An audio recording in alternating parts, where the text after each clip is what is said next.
નમસ્કાર, હું છું પ્રિયા અને તમે જોઈ રહ્યા છો જનતા કી જાણકારી ન્યૂઝ। નજર કરીએ આજના સમાચાર ઉપર। નવરાત્રી મહોત્સવને લઈને બનાસકાંઠા જિલ્લાના દિયોદર શહેરની નવરાત્રી મહોત્સવ જામ્યો છે। ત્યારે નવરાત્રીમાં મહિલાઓની સુરક્ષાને લઈને દિયોદર પોલીસની સી ટીમ તૈનાત કરવામાં આવી છે।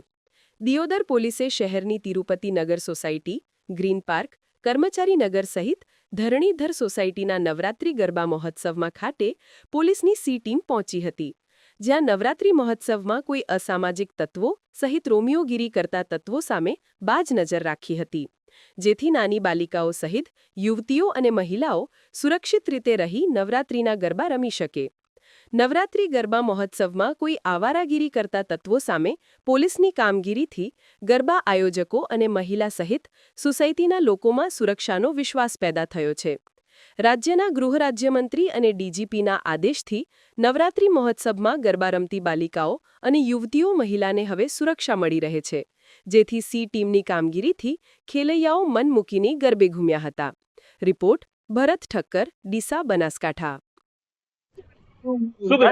ખરેખર આજે ત્રીજું નવરાત્રી છે, જે વર્ષો વર્ષ આમ જોઈએ તો આનંદ હતો, પણ આ સાલ એટલું પોલીસની સી ટીમ સતત કાર્યરત જે અહીં વોચ રાખી રહી છે દિયોદરમાં, અને પેટ્રોલિંગ પણ ચાલુ છે, અને એટલા મહિલાઓ પુરુષો આનંદથી આ ગરબે રમે છે।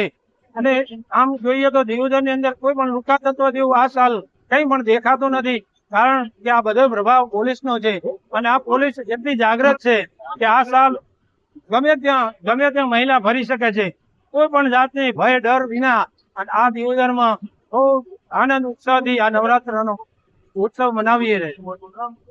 અને આ સાલ એવું લાગે છે કે કંઈક અહીં નવો પ્રસંગ આવ્યો હોય, નવો કોઈ પોલીસ ડિપાર્ટમેન્ટમાંથી કંઈક એક નવો સાહેબ આવી અને આ દિયોદરની અંદર પ્રગતિ સારી થશે એવું મને દેખાઈ રહ્યું છે।